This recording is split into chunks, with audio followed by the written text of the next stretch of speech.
Ukraine का सच अब सामने आ रहा है दोस्तों।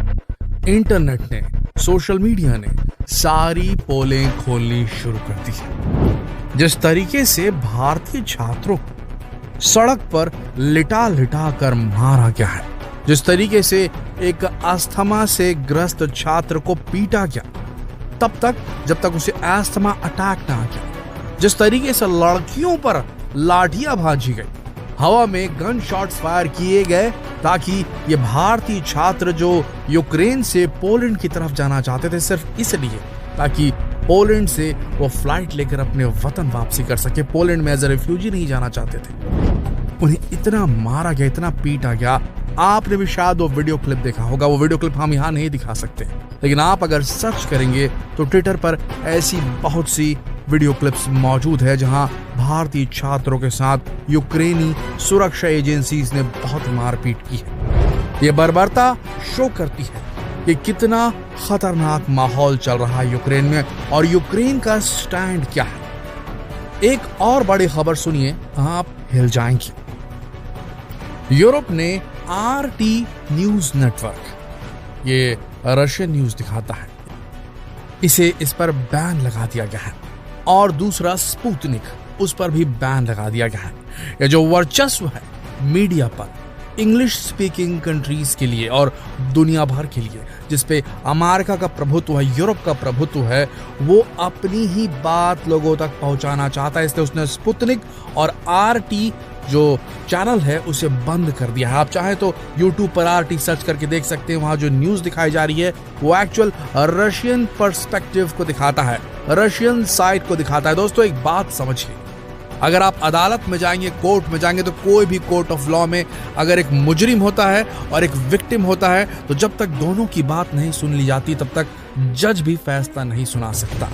लेकिन ये अमेरिकन मीडिया ये चाहता है, ये यूरोपियन मीडिया, ये वेस्टर्न कंट्रीज का जो प्रायोजित मीडिया है वो चाहता है हम जो बोले पब्लिक वही माने, और वही मान रही है, बेवकूफ बन रही पब्लिक। अमेरिका का फेवरेटिज्म हो रहा है। ये बात समझिए कि नेटो दुनिया का सबसे पावरफुल मिलिट्री ऑर्गेनाइजेशन है, उससे ज्यादा पावरफुल कुछ भी नहीं है। रशिया कहीं नहीं टिकता उसके सामने। समझ रहे हैं आप इस बात को? इसी से डरा हुआ था रूस, क्योंकि नेटो धीरे धीरे उसकी सारी टेरिटरी को कवर कर रहा था। और ये इतिहास गवाह है, कोल्ड वॉर के टाइम से जो अमेरिकी राष्ट्रपति हैं वो बार बार रशिया को इविल एम्पायर कह रहे थे, जैसे उन्होंने इविल एम्परर कह दिया था, इविल डिक्टेटर कह दिया था सद्दाम हुसैन को। जिस तरीके से उन्होंने एक आतंकी संगठन जो अफगानिस्तान का था, जिसने एक टावर को गिराया था अमेरिका में, उसके चलते उसने पूरे एक देश को बर्बाद कर दिया था और ये पूरी दुनिया में फैला दिया था कि वहां पर इराक में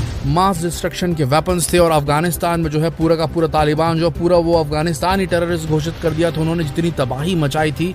और अब जब रशिया एक्चुअल थ्रेट के सामने लड़ रहा है, नेटो के एक्सपेंशन के सामने लड़ रहा है जो उसके लिए बहुत जरूरी है, तो इविल एम्पायर वाला जो टैग है वो लगा दिया गया और उसे और बढ़ाया जा रहा है अमेरिकी मीडिया के द्वारा। इसी वजह से आरटी और स्पुतनिक जो मीडिया हाउसेस उनको बैन कर दिया गया यूरोप में टेलीकास्ट के लिए। यूट्यूब पे आप देख सकते हैं उन्हें। लेकिन एक बात बता दी, उस पर जो खबरें आ रही है अगर आप उसे देखेंगे तो आप हिल जाएंगे दोस्तों। ये जैसे खबर आई है ना, ये भारतीय छात्रों के साथ जो लड़ाई झगड़े की मारपीट की, उससे ज्यादा बड़ी खबरें आ रही हैं।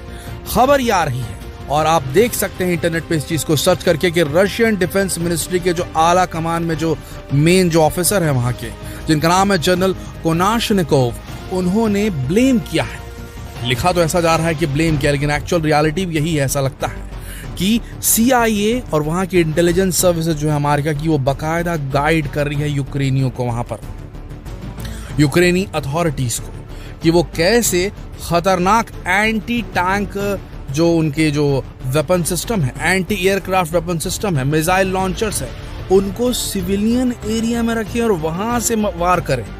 रशिया की तरफ से आते हुए लड़ाकू विमानों पर, रशिया की तरफ से आते हुए ट्रूप्स पर, रशिया की तरफ से आते हुए फौजियों पर, ताकि वो जब हमला करें तो सिविलियंस मरे यूक्रेन की। और उसके बाद रशिया की खराब इमेज ये वर्ल्ड जो मैप है, वर्ल्ड के जो पटल पर, पूरे विश्व पटल पर दिखाएं और रशिया को और ईविल बदनाम करने के लिए लगे रहे सब कुछ, और रशिया को एक ईविल एम्पायर के रूप में और पेश करने के लिए इन्हें सबूत मिले। इस तरीके का गाइड किया जा रहा है। एक और बड़ा वीडियो मैसेज व्लादिमीर पुतिन राष्ट्रपति जो हैं वहां रशिया के, उन्होंने जारी किया है, जिसके बारे में आपने देखा होगा टेलीविजन पे, जिसे बिल्कुल भी फोकस नहीं किया गया। उन्होंने कहा, ये जो संदेश उन्होंने दिया व्लादिमीर पुतिन ने, वो संदेश था यूक्रेनी सोल्जर्स के लिए। उन्होंने सीधा डायरेक्ट करते हुए कहा कि अपने बच्चों, अपनी बीवियों, अपनी फैमिलियों को ह्यूमन शील्ड मत बनने दो इनके चक्कर में। उन्होंने नियो नाजी वर्ड का इस्तेमाल किया यूक्रेन की जो अथॉरिटीज है, यूक्रेन की गवर्नमेंट को उसके पीछे, क्योंकि वो उन्हें उकसा रही है इस तरीके का काम करने के लिए। और ऐसे कई वीडियोस अवेलेबल हो गए हैं जहां पर महिलाएं बोल रही हैं कि यहां पर आप अपने टैंक्स मत लगाइए। यूक्रेनी महिलाएं बोल रही हैं, और यूक्रेनी फौज वहां पर टैंक लगा रही है ऐसी रिहायशी इलाकों में, और वहां से शील्ड बना करके उन बिल्डिंग्स को वो फायर कर रही है रशियन ट्रूप्स के ऊपर में। अब रशियन ट्रूप्स अगर वहां से फायर करेंगे तो वहां पे जो सिविलियन, जो आबादी, उसे नुकसान पहुंचेगा। और ये तरीका, ये टैक्टिक्स जो अपनाया जा रहा है दोस्तों, बड़ी दुख की बात है, ये आतंकवादी अपनाते हैं, और ये अभी यूक्रेन में हो रहा है। हम सब मानते हैं, हर कोई ये मानता है कि जो कमजोर होता है पब्लिक उसका साइड लेती है, लेकिन यहाँ पर कहानी कुछ और है। यहाँ पर हद कर दी गई है वेस्टर्न मीडिया की तरफ से, ये वेस्टर्न कंट्रीज की तरफ से, यूरोपियन कंट्रीज की तरफ से। उनका ये है कि किसी तरीके से रशिया को बर्बाद कर दिया जाए, और रशिया रुकने का नाम नहीं ले रहा। लेकिन इस चक्कर में यूक्रेनी लोग मरे। जिस तरीके से भारतीय छात्र वहां पीटे हैं, इस असलियत को वो सोशल मीडिया की वजह से उजागर किया जा सका। अगर ये नहीं होता तो ये भी बात बाहर नहीं आती। ये प्रभुत्व जो है वेस्टर्न मीडिया का, क्यों? क्योंकि ये पूरे विश्व की जो यूनिवर्सल लैंग्वेज है वो इंग्लिश है। सब इंग्लिश में देखना चाहते हैं। कोई नहीं जानता रशियन लैंग्वेज को, कोई नहीं जानता चाइनीज लैंग्वेज को, कोई ज्यादा लोग नहीं जानते भारतीय लैंग्वेज को। तो जो देखते हैं लोग इंग्लिश में ही देखते हैं। पहले तो उन्होंने वैसे वर्चस्व को कायम किया, उसके बाद मीडिया हाउसेस ने हर चीज जो है अमेरिकी गवर्नमेंट के कहने पर अपने हिसाब से सेट करके लोगों के सामने पुश करने का जो है तरीका इजाद कर लिया, और उसी को अपना रहे हैं आज हमारे भारत के मीडिया हाउसेस भी, कि इस तरीके से गवर्नमेंट की आवाज़ बने और उन सारी चीज़ों को दबा दे जो कि एक कोर्ट ऑफ लॉ में हमेशा होती है। जैसे एक विक्टिम होता है, एक मुजरिम होता है, दोनों की बात सुनी जाती है, उसके बाद फैसला सुनाया जाता है। तो आपको क्या लगता है, ये जो हो रहा है यूक्रेन में क्या सही है? क्या वाकई में यूक्रेन जो कर रहा है वो सही है? क्या लगता है आपको? कमेंट में जरूर लिखिए। अगली वीडियो देखना ना भूलिएगा, उसमें और बड़े खुलासे होने वाले हैं। धन्यवाद।